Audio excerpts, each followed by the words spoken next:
Hey everybody, welcome to Funjelah. We were just saying that I don't have any shows to promote because my tour is donezo. Are we officially done by the time this comes out? Wait. There might be like a show left. A show.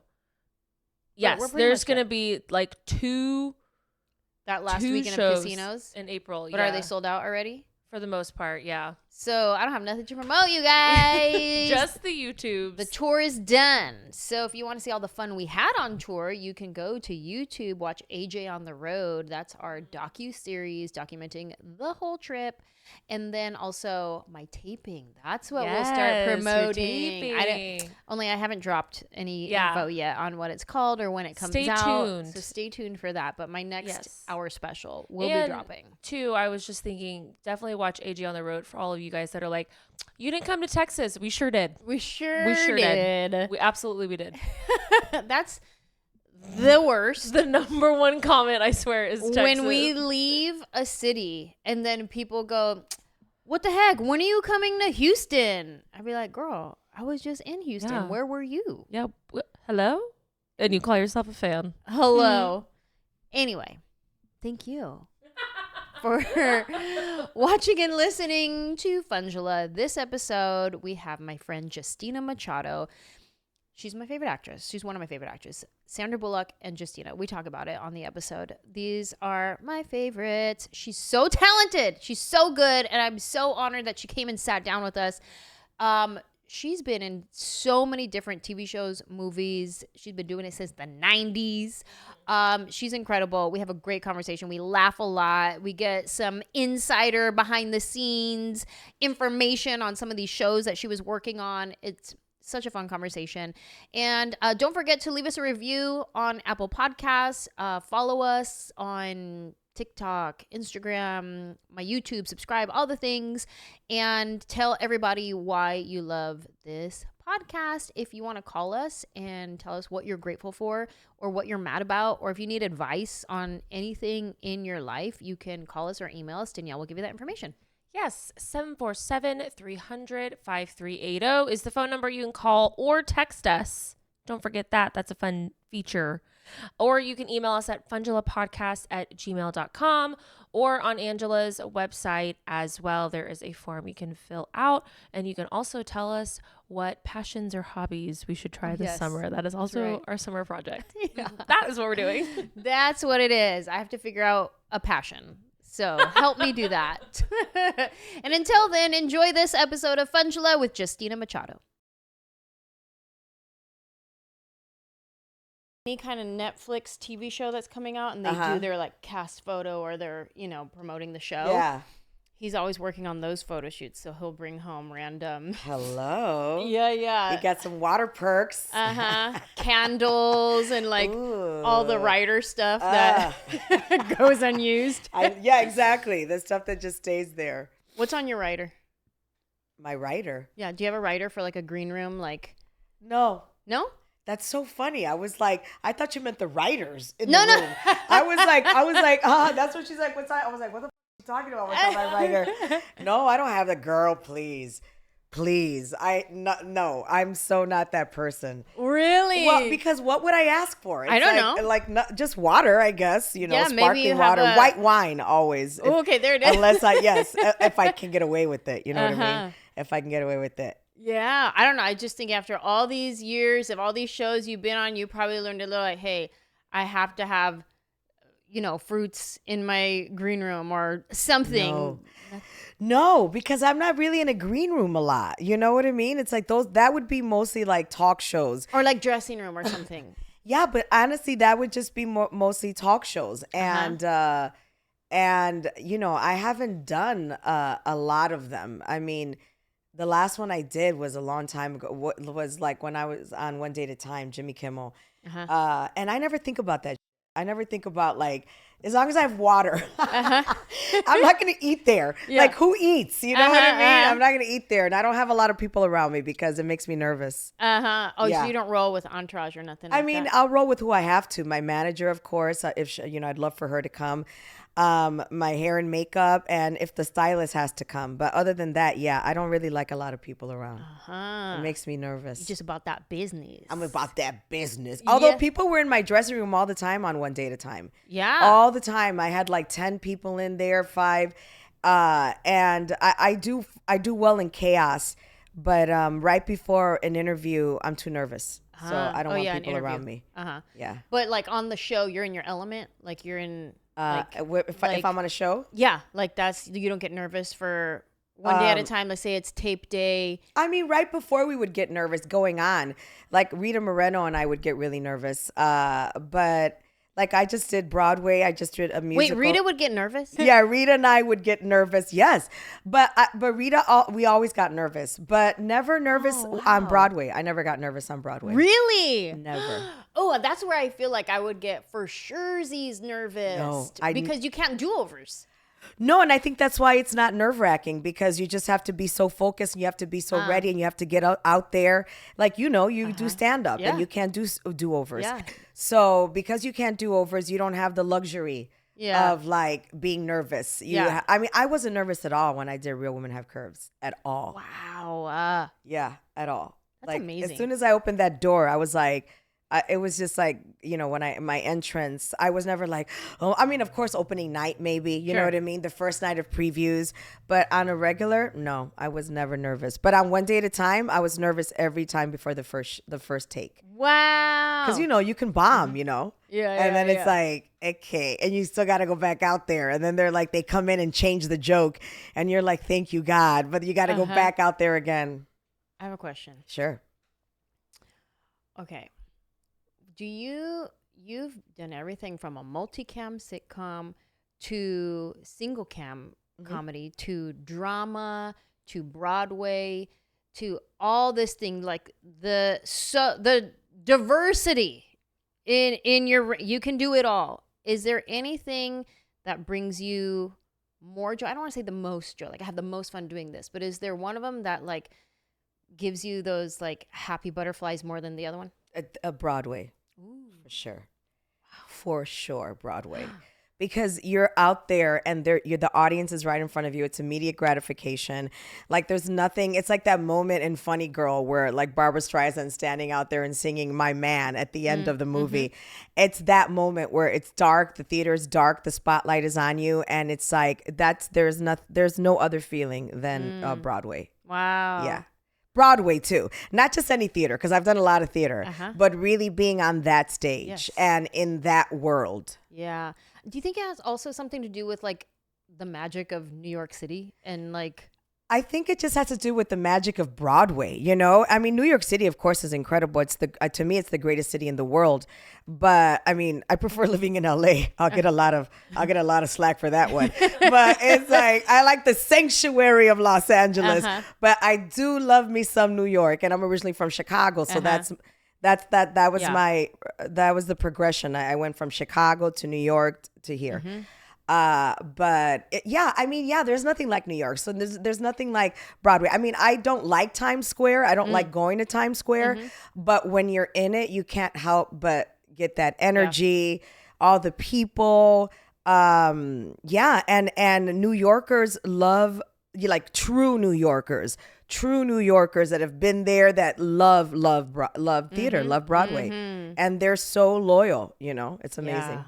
Yeah. And then even the actors on Broadway that like bounce around and like you can see them in different productions and whatnot. Like, also one of the things I noticed, because I was nominated for a Tony she was. Yes, I was. And I say it to everybody, okay? Because I'm like this, forget that. I was nominated for a Tony. So in the Tony, because of that, I had to go to a lot of things. And what I really loved about the Broadway community is how much they support each other, how much they go to each other's things, because it's such a small community. And also that truly Not all of them, but they're just like theater nerds, you know, and they get to be themselves. There's no pretension. Nobody's like trying to act cool. Yeah. Nobody's trying to act like, yeah, you know, I'm doing this job, but it's not a big deal. Yeah. Yeah, you know what? You know, I'm up for this, but it's not a big deal. Yeah. Everybody's like, oh my God. Yeah. And I was like, this is so interesting, so great. I think it's a bit archaic. They need to stop the 8 shows a week. I think that's crazy. But other than that, I think it's really an incredible experience. And if an actor wants to do something like that, they should try to pursue it because it really is unforgettable. That's amazing. I feel like I would love to do something like that. I think you would. Yeah. I feel like that could be fun. Yeah. Especially coming from like stand up and that world, performing in front of a live audience, which is why I love multicam sitcoms. Yeah, I love that too. That's my second favorite. Oh, just so dreamy. It is. The schedule. Girl, that would be my next thing. The schedule. And you're a mama. Yeah. So, and then also what's wonderful about sitcoms and I just think in general, most sets, well, you know, there's nothing going on in LA, which is really sad. There's only a few things happening here.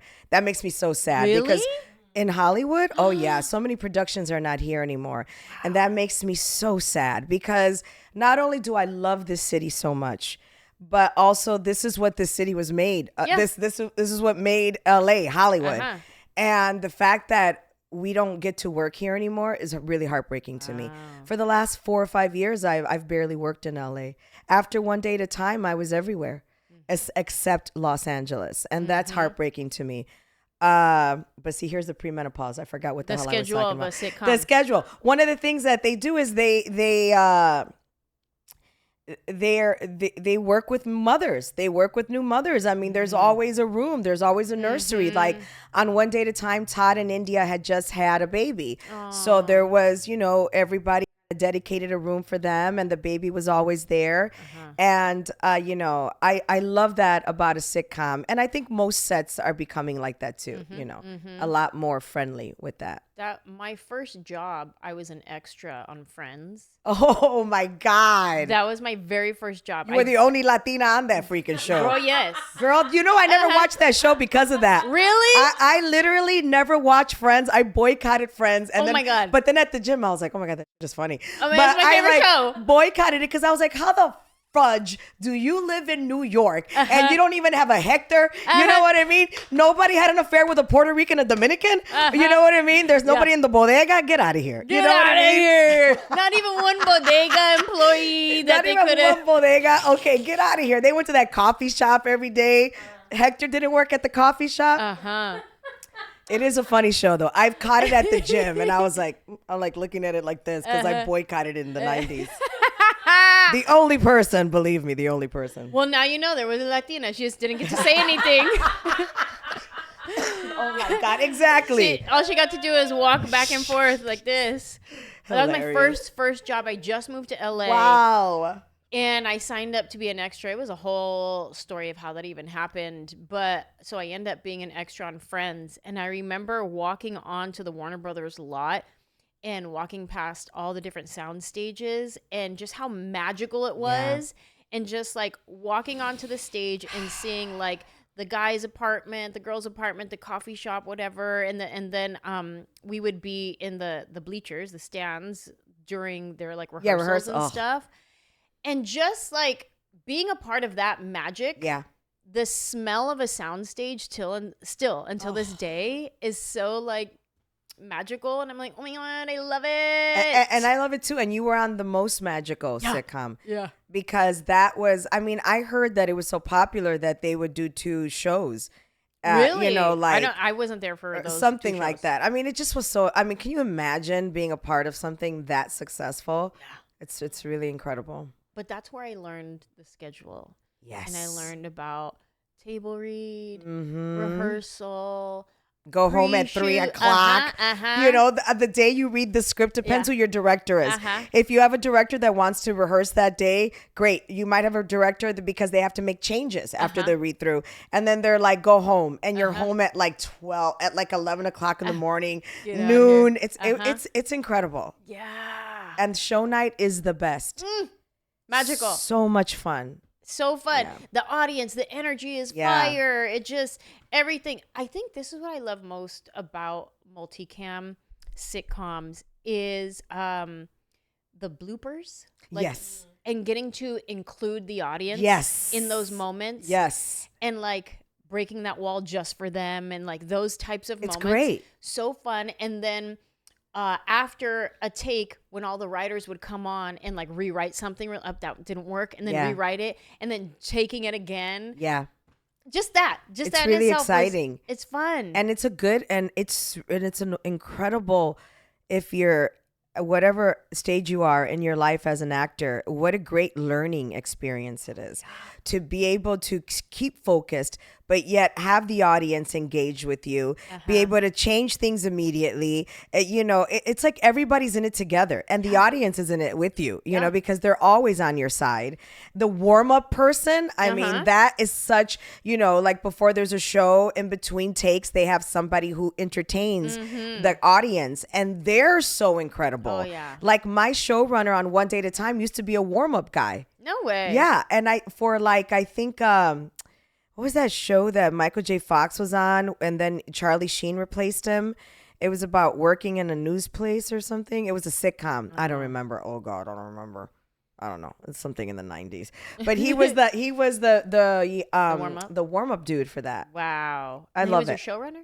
Mike Royce. Oh. Yeah, Mike Royce was a warm-up guy. Stop. Well, how cool. Was it Spin City? Spin City. Okay. Yeah, so he used to be a warm-up guy for Spin City. And Mike Royce is an incredible stand-up. I don't think he does it anymore. But, he was an executive producer on Everybody Loves Raymond. And he was the co-showrunner on my show. I love Mike Royce. Yeah. Love him. How special. What an incredible career that you've had, and I love that we get to talk about all these moments. And I've said this to you before, but I will say it again. I have two favorite actresses. Favorite. Like, I'm a fan of a lot of people. I'll be like, oh my God, I love this person. Oh my gosh, she's so good. Oh, he's great. Blah blah blah. I'm a fan. I like to be a fan. Yeah, me too. I like to be a fan of people. So I have two favorite actresses. One is Sandra Bullock.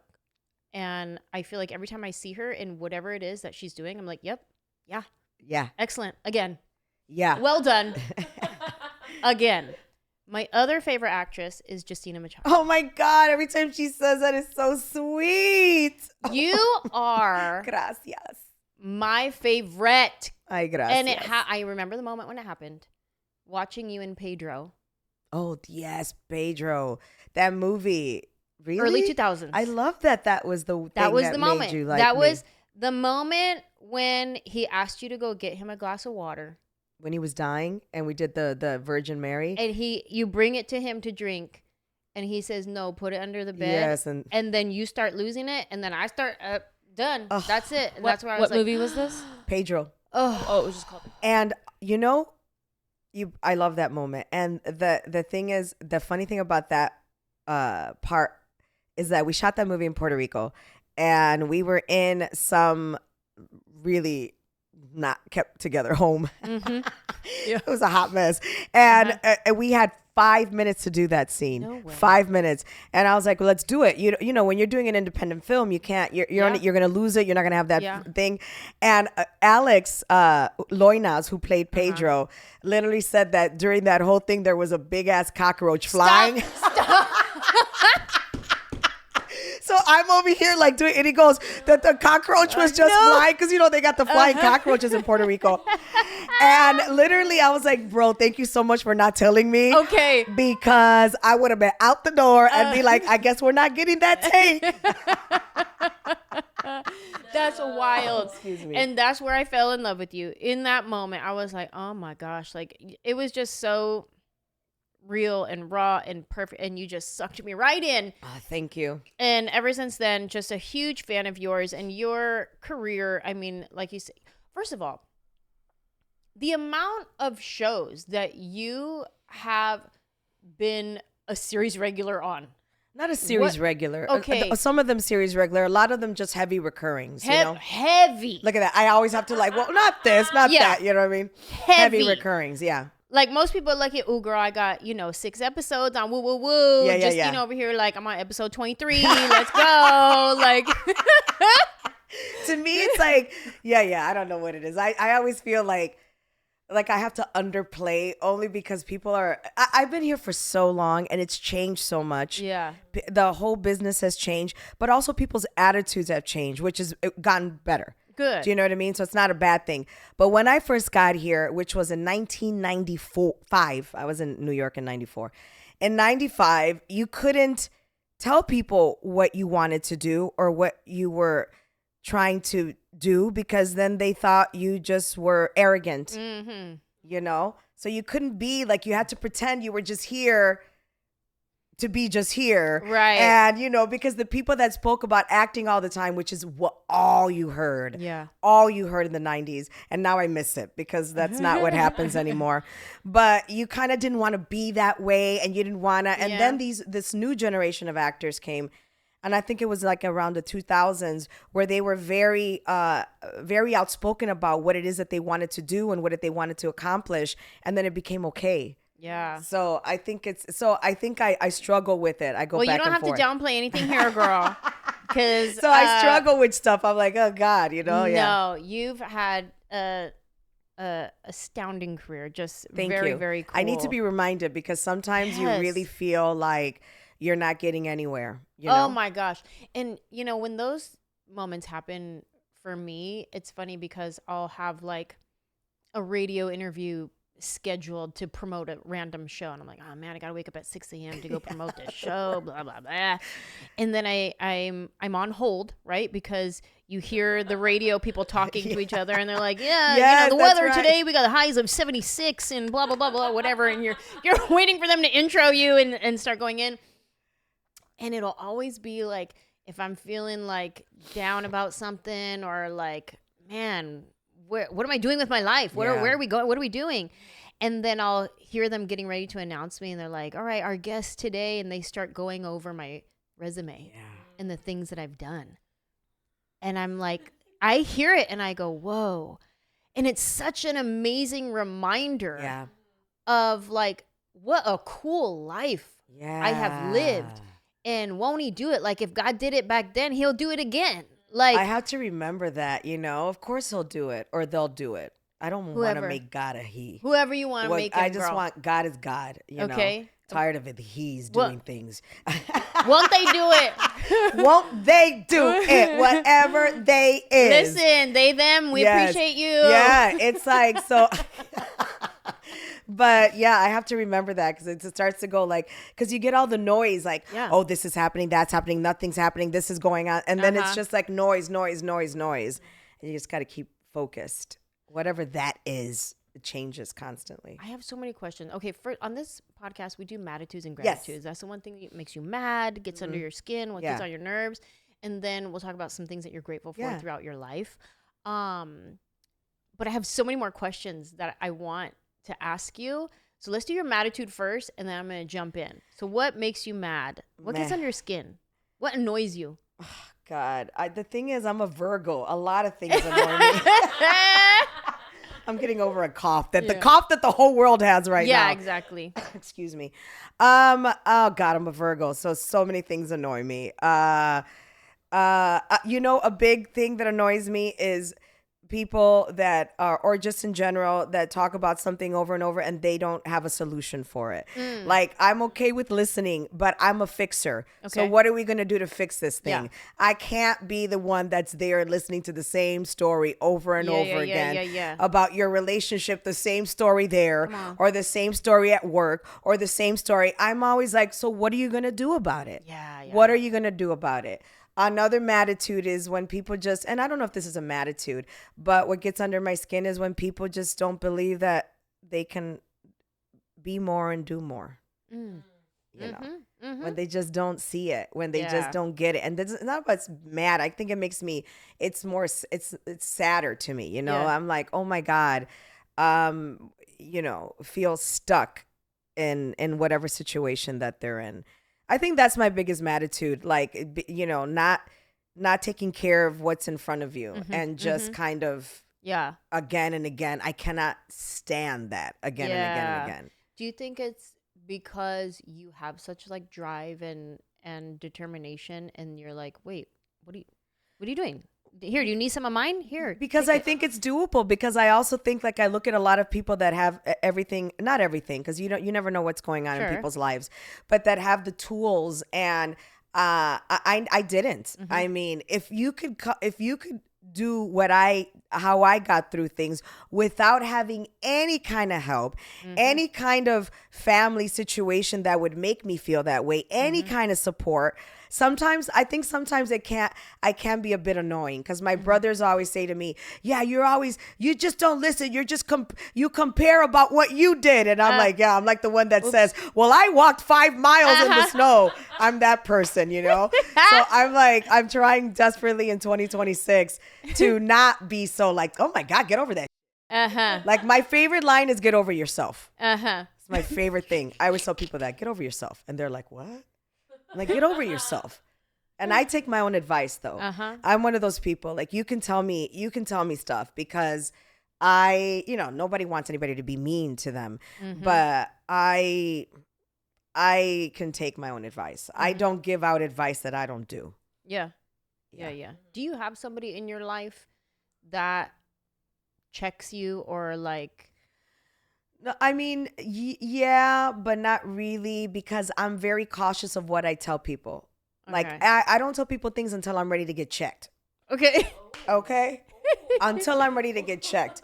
But I ain't trying to get your opinion. You know what I'm saying? Because it gets too cloudy. Yeah. But when I'm ready, when I don't know what's going on, when I'm kind of saying, like, maybe I'm not doing the right thing. Yes, I have my friend Elsie. Freddie Rodriguez, his wife. Oh, nice. Who I've known her since Chicago. Yeah. And lots of girlfriends. I have lots of girlfriends. But honestly, I don't. My family, my cousins, but I don't tell people. I don't really, unless, like I said, unless I really want to hear it. I don't. Yeah. My manager, she's been my longest relationship. I've been with her for over 25 years. Wow, long term. I know. Yeah. You guys have been going steady. She's my longest relationship. I love her. I love that for you. What, before we jump into your gratitudes, and your gratitude could be from childhood. Yeah. It could be within your career. I got lots of gratitudes. Yeah, within your career, within your friendships, whatever your gratitude may be. Let's just jump into gratitude. What is one of your gratitudes in life? I mean, it sounds cliche, but my family, my community. Tell me about your family. You have siblings? Yeah, I'm the oldest of 5. Wow. So I have a sister and 3 brothers. And we're very, very close. So I'm very grateful for that. I'm grateful that we work towards that, because I'm a lot older than, not one brother. I'm only a year older, but then I'm 14 years older than my sister and 17 years older than the twins. Whoa. So I'm a lot older than them. Yeah. So I left Chicago young. So I made it a point to go back as much as I could to get to know them, because I never wanted them to not know me. Yeah. And because I remember when I was little, I used to have a lot of, when we'd have friends in the neighborhood and somebody would say, oh, that's my older brother. And I'd be like, oh, and they're like, but I don't really know him because he's like 10 years older. He's like, and I thought that was so weird. Yeah. And it was so sad to me. Yeah. So that was important to me. Gratitude, the angels that I've met along the way in my career, because honestly, this came out of nowhere, but it didn't come out of nowhere because it's what it was supposed to be. Sure. Do you know what I mean? But I didn't know that. Yeah. So the people that I always happen to find, or they happen to find me, somebody who just helps me out tremendously. When you say it came out of nowhere, do you mean like the level of the career that you have had, or just the fact that you're an actor, period? The fact that I'm an actor. Okay, because once I became an actor, I was incredibly ambitious, and in fact felt like a failure for a long time because I didn't become a star. In my head, I was like, I'm not a star. I'm not a movie star. Remember, it's the 90s. So it was like movies or TVs. You couldn't do both. How old were you when you started acting? 18. So how did it start? I was working at a bank, First American Bank in Chicago, downtown Chicago. And my best friend's mother, I went to high school with, her mother was an agent. And her mother was the only Latina agent in Chicago, Mirna Salazar. And she had an agency called Salazar and Navas. Wow. And Ileana and I, that was her daughter, were best friends in high school. And I knew her mother was an agent. And I was always like interested, of course, you know, but whatever. I didn't think about it. I didn't even know how I would do it. So one day I was working at the bank and she called me up and she's like, I know you're not an actress, but there's an audition for this play at the Latino Chicago Theater. And they're looking for a girl your age, Puerto Rican. She didn't have to be Puerto Rican, you know, but that the character was Puerto Rican. And I was so desperate and I didn't know what I was going to do in my life that I was like, I'm going to go. So I went and I walked in and I spoke to the artistic director.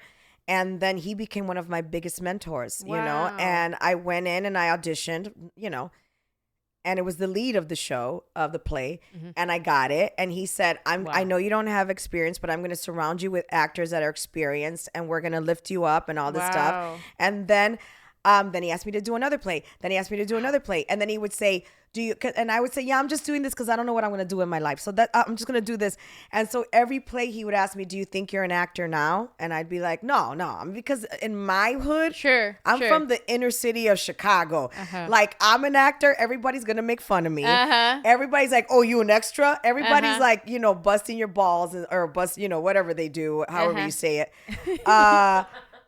So you couldn't say you were an actor in my neighborhood. Everybody would make fun of you. Yeah. You know what I mean? Totally. Yeah, and then one day I was like, no, I guess I think I am. And as soon as I made that decision, I was like, I got to get out of Chicago. Because if I want bigger and better, Chicago's a great city. And I knew that I could always have a theater career in Chicago. But once I decided this is what I wanted to do, I wanted to get to the absolute top of it. And so I went to New York, not LA, because I wanted to do Broadway. And then I got a job in LA and never went back to New York. Not because of me, but because LA kept me here, you know? Yeah. What was the job that you got here? I got well, actually it wasn't a job. What happened was this. I tested for a pilot. Montel Williams had a pilot. It was he was a teacher in high school. This is how long ago it was, okay? Dolores Robinson, who's Holly Robinson Pete's mother, was one of the biggest managers in Hollywood at that time. Oh, okay. She had Wesley Snipes, she had Rosie Perez, she had Jada Pinkett, you name it, she had it. She saw me in that because she was Montel Williams' manager. She tracked me down in New York and said, if you come to LA, I'll make you a star. Ooh. And I said, I don't like LA. And she's like, because I came here to test. They would fly me out here. And I was like, where are the people at? Like nobody was walking the streets. No, I didn't know how to cross. Oh, right. Yeah. You know, because they were like, you could just cross the street. I go, you could just, you know that I just crossed Beverly like a crazy person? Oh, no. Yeah, because they told me you could just cross the street from the Sofitel to the Beverly Center. I was like, oh, I guess you need a crosswalk. I was so like lost in this city. I found this city to be so weird and I didn't want anything to do with it. But then, of course, I came and fell in love with the city after years. It took me 3 years to fall in love. So that's how I got it. So Dolores said, I'll be your manager. I came out here and my first job was a pilot called Second Noah. And James Marsden played my brother. But at that time, his name was Jimmy Marsden. Okay. And we were both adopted, me and Jimmy Marsden. And some other people. And then I got fired when it went to series. And I was 22 years old. Wow. And I got fired because they didn't think I was pretty enough. Oh. Yeah. And I got fired. And that was my first thing that ever happened to me here in LA. And after that, I was so terrified for years. Yeah. LA will mess with your head, man. LA, as much as I love this city, the industry in this city back in the 90s was pretty toxic. And in the early 2000s. And just because people said whatever they wanted to say. Yeah. I mean, I did a pilot called I Love Lupe. It was incredible. It tested so well. They called me and they said, it tested so well, but America's not ready for a Latino family. And I said, okay, because I didn't know any better. This is 1997. Stop. Yeah. They said, America's not ready for a Latino family. And I said, okay. And I mean, so that they were able to say back in the day is insane. You know, they think it, but they can't say it anymore. You know, okay, you bring up a good point because like when I was talking earlier about your resume and all the things that you've been able to do, you've been able to be a part of such really cool projects, some series regulars, some heavy recurring, some even just a one episode here, films, like you have an extensive resume. But when we see the yeses, rarely do people get to hear about the no's that you've received in your life. In the moments like that where you book something and then they recast you. They fire you. They fire you. That's what it is. You know, people try to make it nicer over here, but it's like, oh yeah. And I've been fired more than that time. I've been fired after that too. But I don't care. After that, I was in later in my career and it made sense. I didn't work with the project or, you know, I had differences with the people. So, you know, it's happened after that too. Is there a big no that you've gotten that crushed you the most that you were like? Yes. Well, I don't know the most because I've been crushed a lot. I've been in LA for 31 years. So I've been crushed a lotted. But I remember my first big devastating crush was when Rent had their first touring company. And I got really, really close. And I didn't get it. And that was devastating to me. Devastating. Because I loved that musical so much. But yeah, there's been lots. I mean, I've been devastated a lot. But you forget about it. It's kind of like, I guess I never had a kid. I think it's like childbirth. They say you forget about it. Do you forget about it? That's what they say. You forget the pain and all the drama. And somebody said it to me as if it's like biologically whatever hormones is to help you forget it so that you'll want to do it again. That's what I heard. Yeah. So I think that's the same with acting. I have literally forgotten so much. What I do know is that there was a time when everything was devastating and traumatic and life was going to be over. And now I know that's not true. That I can say. Yeah. But that came with age, had nothing to do with the business. Yeah. Came with the fact that I'm like, oh, I'm still here. Yeah. So that's one of my gratitudes too. I'm still here. Amen. Getting up every day at this age, you know. I never even knew what this age would look like. And still being, in my opinion, relevant in this business at this age, you know. Totally. So I'm 100%. Very grateful. What are you filming right now? You were filming something. Matlock. Matlock. I've been a heavy recurring on Matlock. Yeah. In fact, tomorrow's my last day. Aww. No, the show's, it's the season finale. Oh, okay. So tomorrow's their last day of shooting. Yeah. Oh, okay. Yeah. So it's the last one. Yeah. You think you're coming back? I don't know. We'll see. I mean, listen, the showrunner's Jenny Erman, one of my favorite showrunners. You know, she's a showrunner of Jane the Virgin. Oh, and then you were on Jane the Virgin. Hello, yes. I was on Jane the Virgin, and which is why I'm on Matlock, because I was on Jane the Virgin.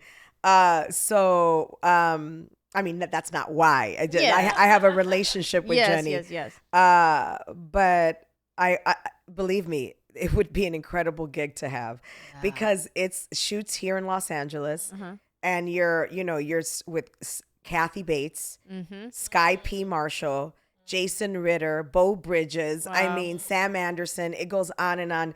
And not only that, it's just when you have a showrunner like Jenny, you just know there's no bull.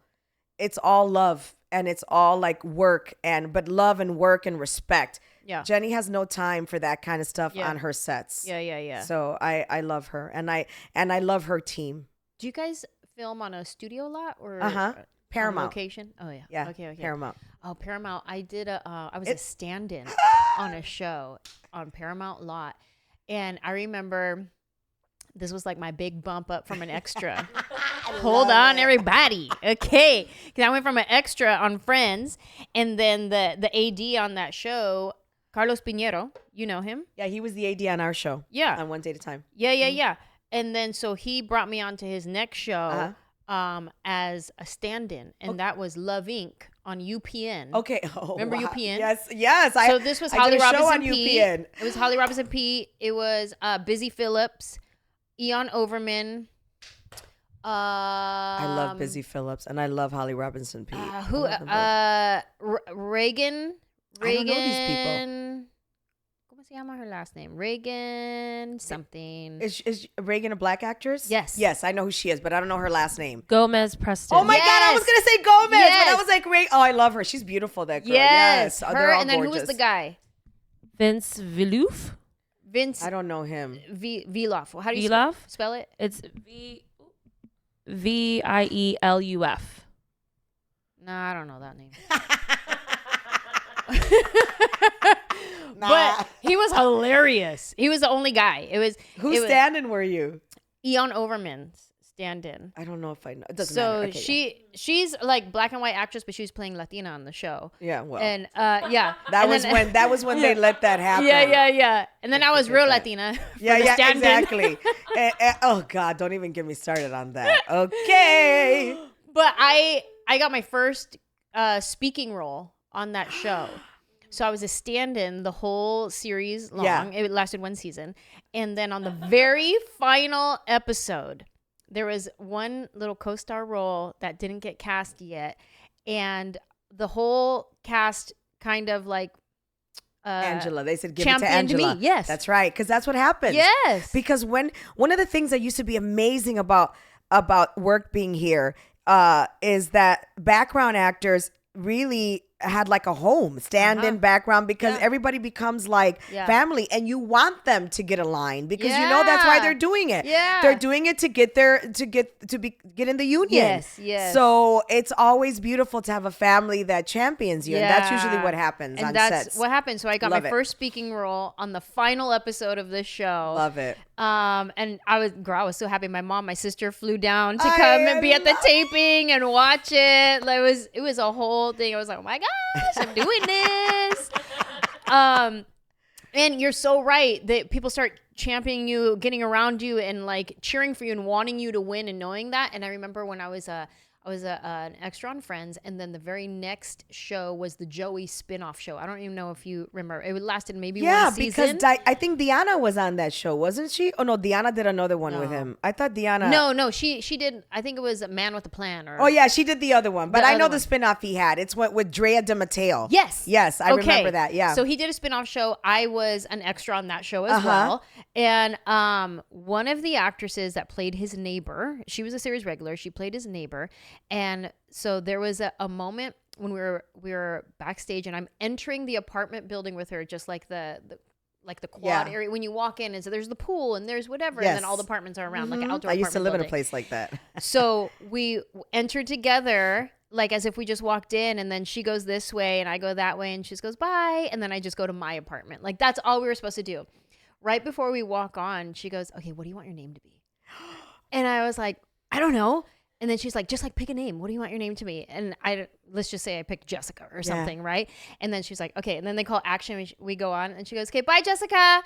And she tried to establish me in the apartment building, so they would like eventually See, it's like that. give me a line. It's smart. When and I it's tell generous. you, they said, take it again. Don't give her a name. You know they did. Yes, they Because they're did. like, shoot, we have to pay her. Uh-huh. We're going Like, to have to pay her. No, Jessica, just bye. That's Oh exactly my what God. happened. Someone back there was like, I know what you're doing, and cut it out. Yeah. That's exactly what it was. Oh, that's so funny. Exactly. Oh, that's so funny. But I appreciated it. I was like, I love it. And that's girl. what happens. People like, my girlfriend was on ER for 15 years. I did the last season of ER. And the funny thing is they forgot I was on it because I did. Yes, because it was on for 15 seasons. So I did the live episode when I was like, ER had a live episode that George Clooney pitched. And it was in the 90s. And George Clooney was still on the show. And Bill Macy was on the show at the time too. So it was a whole thing. And we did a live episode. And for East Coast and West Coast. And then the last season, they brought me on as a love interest. And I remember John Wells, not John Wells. God, who was the casting director? Not John Wells is the producer. But anyway, the casting director was like, we forgot you were on this. He's like, shh, I wouldn't even have brought you in. Oh my gosh.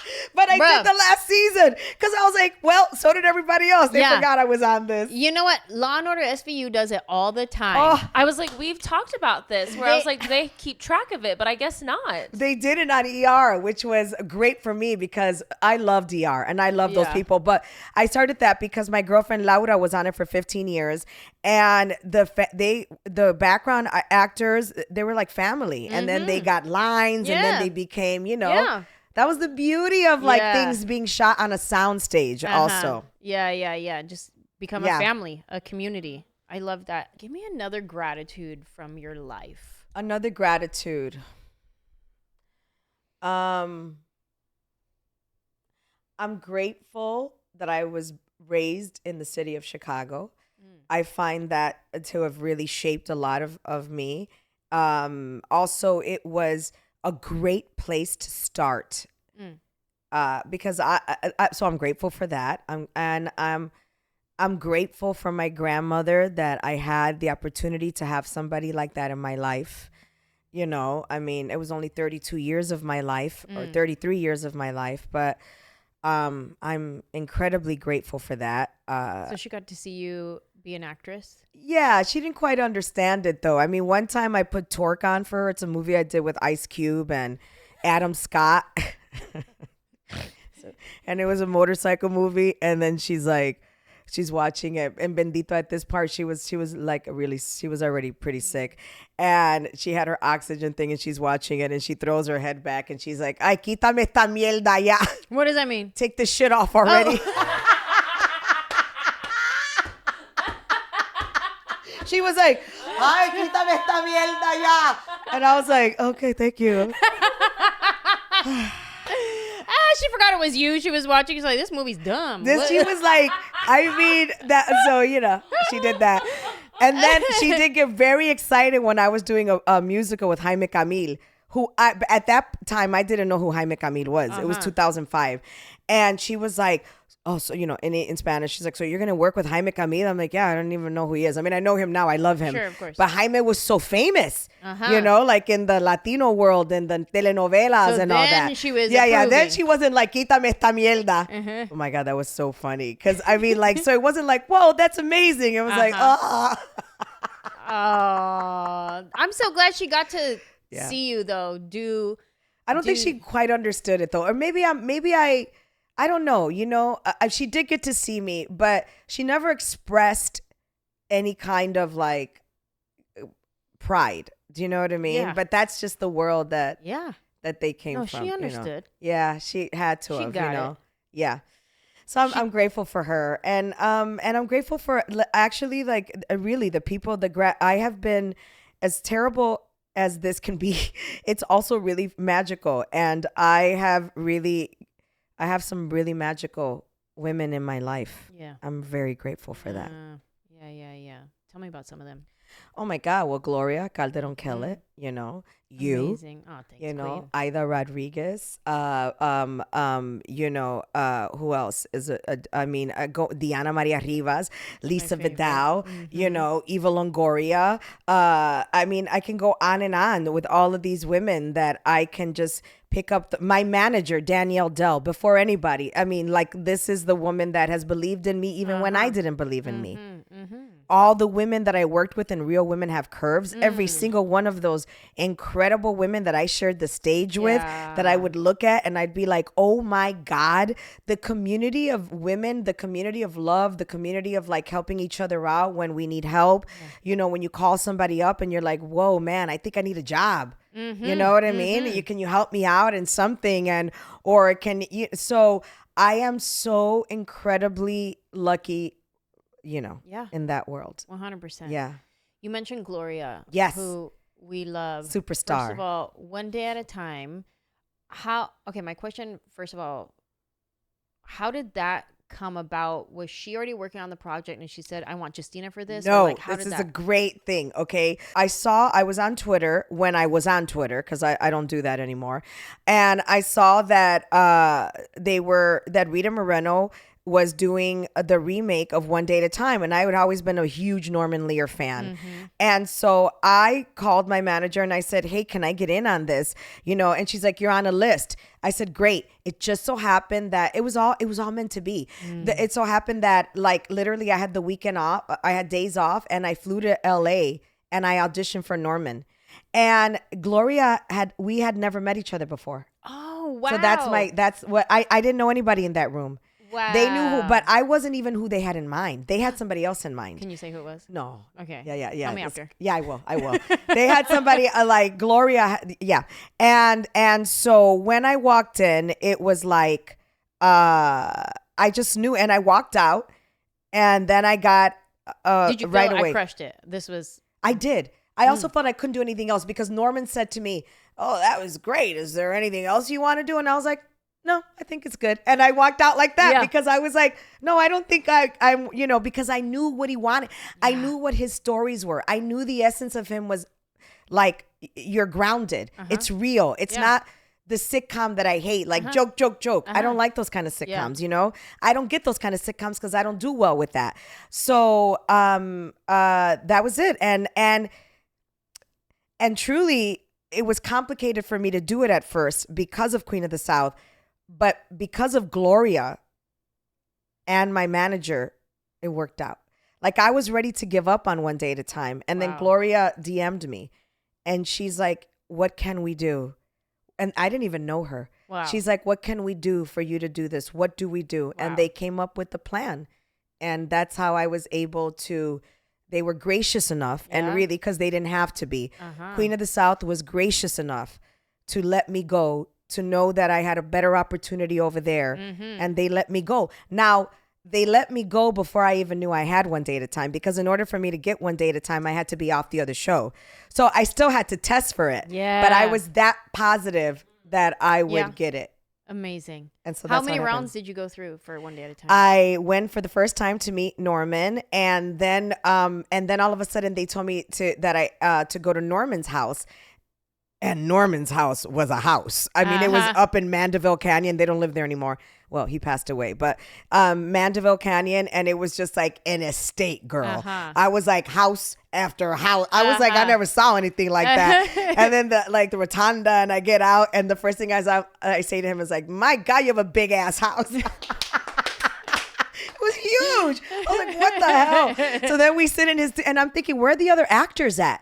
That's when it dawned on me, I'm going to get this. Because there was no other actor there. Yeah. They didn't have any other person who was testing against me. Yeah. I was the only one there. And I hadn't tested yet. But that's when I knew that I was like, and then Norman's talking to me and then he's like, all right, let's read. And I'm like, what? Oh, okay. So it was like that kind of thing. Like, but you do what you got to do. Yeah. And then I went and tested. That's it. 3 times. Wow. It was literally meant to be. Beautiful. I love it. And then you and Gloria went on to do the horrors of Dolores Roach. And Gloria came on after with that because they knew they needed somebody like her. Because the showrunner who I love, Erin, who did it, they knew they needed somebody who was like, she had a deal at Amazon at the time. So that was incredible when she came on because it's not even her show really. And she took care of business because Gloria takes care of business. Yeah. Period. That show was good. I know. I can't believe we got canceled. I can't believe one really, it. You about a heartbreak? That was a huge heartbreak. I literally had like a panic attack meltdown. Oh man. It was a huge heartbreak for that incredible show not to get picked up. It was so good and so unique. Amazon didn't like it. What? Blumhouse liked it, but Amazon didn't like it. Amazon didn't. It was good. They didn't, and that's why they canceled it. Because girl, we got good. We were #1 in the world for a long time, and so it was no such thing. What they were saying, they just didn't like the show. That's wild. They didn't like it from the beginning. They made us reshoot so much of the pilot. We reshot almost all the pilot. They thought it was dirty. They didn't understand they didn't understand it. And they never really were that into it, in my opinion. Was it a different group of executives than the one who bought the show? No, they wanted to be in business with, well, the thing is they started to be in business with Blumhouse, and Blumhouse wanted this. So that's when, that was their producing company. And Blumhouse, I mean, Blumhouse, Jason Blumhouse came on set. He loved the show. And, they don't always come on set. It was one of their favorite shows, but so good. There was nowhere to put it. Amazon let it go. That's wild to think that a show could be doing so well with the audience, which is who you want it to do well, that you would think you'd be like, I don't like it, but it's working, so let's keep doing it. But they were like, but look I did a show on NBC, Welcome to the Family, with after 3 episodes we got cut, and literally we had the same amount of viewers that Park and Recreations had, but we got canceled. That's wild. Sometimes it's what they like and what they don't like. Sometimes they can tell you all those things about numbers and this and that, and it's what they like and what they don't like. And and that's just the way that it is. Yeah. So there's, you can't make any sense of it, any rhyme or reason. They're a big Park Recreations fan. They didn't believe in Welcome to the Family. It just happens that way. Girl, your career has been incredible. So many fun projects. I would encourage everybody at home, if you're watching or listening, to go look up some of the shows that Justina has been a part of. They're just so good, especially the one that we were just talking about. Dolores Roach. Dolores Roach. So good. One Day at a Time. Just go look, watch Pedro. It's a independent movie from a long time ago. It's about the young man that was on The Real World on MTV. And he was the first gay man with AIDS on TV, and it's like his life story, and you play his sister. Yeah. So go check it out. Anyways, Justina, thank you. You're welcome. Thank you for coming and sitting with me and sharing your stories. This was fun. I loved hearing all your stories. I could talk to you for hours and hours. I know you got to get out of here, but I love you. I appreciate you. I'm so grateful. I love you. For you coming and sitting down with us and chatting. I love you, and I can't wait to see all the stuff that you do. I'm a big fan. Thanks, friend. Thank you. Thank you, everybody, for listening. Thank you. Bye.